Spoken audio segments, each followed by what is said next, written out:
닥터가 들려주는 의학의 히스토리, 닥터의 사생활, 가정의학과 전문의 김태균입니다.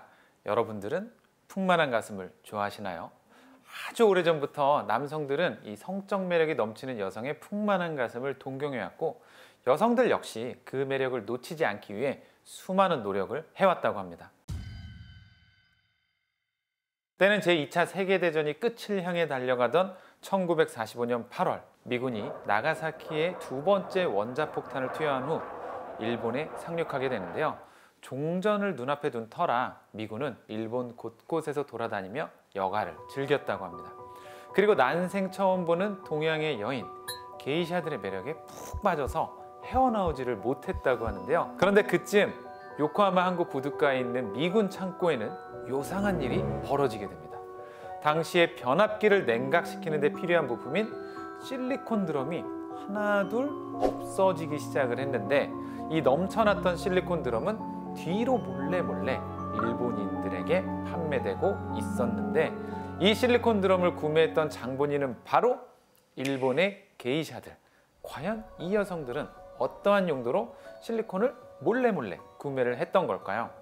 이 사라진 실리콘이 정착한 곳은 바로 게이샤들의 가슴이었습니다. 당시 미군들은 일본 여성들에게 반짝 관심을 보이다가 금세 흥미를 잃었다고 하는데요. 그 이유가 서양 여성들에 비해서 빈약한 가슴 때문이었다고도 합니다. 이런 미군들의 마음을 다시 돌려놓기 위해 게이샤들과 포주들은 가슴 키우기에 돌입을 하게 된 거죠. 이 맨 처음 선택한 것은 염소젖과 파라핀이었다고 합니다.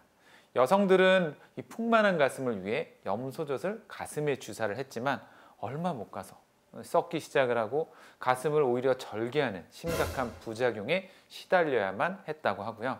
파라핀 시술 역시 끔찍한 부작용을 피할 수는 없었습니다. 파라핀을 주입한 여성들은 가슴이 커지다 못해 터져버릴 정도로 부어오게 되는데, 이 파라핀 왁스를 주입하게 되면 파라핀 종을 만들게 되고요. 이 엄청난 통증과 함께 인체 조직에 들어간 파라핀이 딱딱하게 덩어리로 굳어버리면서 감염은 물론 각종 질병의 원인이 되었다고 합니다. 이 파라핀이 가슴 성형에 이용됐던 것은 1890년 오스트리아 빈에서 시작이 되었다고 하는데요. 당시 미용을 목적으로 한 최초의 가슴 성형 수술이 시행이 됐는데요. 빈에서 활동하던 로버트 거선이라는 의사가 여성의 가슴에 파라핀 주사를 놓게 됩니다.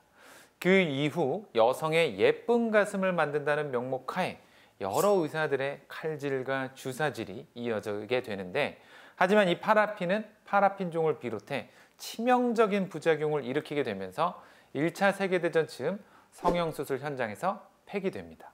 그 이후 1920년대와 30년대에 이르면 의사들은 엉덩이나 복부에서 지방을 떼어다가 가슴에 이식하는 방법을 선택을 했는데요. 하지만 지방은 다시 흡수되는 문제가 있었고, 균일하게 흡수되는 게 아니라 어디는 흡수되고 어디는 흡수가 안 되고, 이렇게 되면서 이제 울퉁불퉁 흉측한 모양으로 후유증을 남겼다고도 합니다. 이 영화 산업의 중심지가 되면서 외모에 대한 투자와 관심이 높았던 미국 로스앤젤레스에서는 이 성형 산업이 부흥을 하게 되는데요. 당시 LA에서 활동하던 뉴욕대 의대 출신 로버트 앨런 프랭클린은 폴리우레탄으로 추정되는 서지폼을 가슴에 삽입을 해서 최초의 인공보형물을 통한 성형수술의 장을 열게 됩니다. 이후 10년간 온갖 종류의 이물질들이 여성의 가슴 속으로 들어가 자리를 잡게 되는데, 동물의 연골, 상아, 나무, 양털, 꿀, 비닐, 스펀지, 유리구슬 등등 정말 넣을 수 있는 건 다 넣은 것 같죠? 하지만 결과는 처참했습니다. 각종 부작용과 염증으로 인해 사망에 이르는 사람들이 속출하게 되는데요. 과학기술이 조금씩 발전하게 되면서 가슴 보형물로 화학 제품들이 사용되기 시작합니다. 20세기 섹스 심벌로 알려진 마릴린 먼로.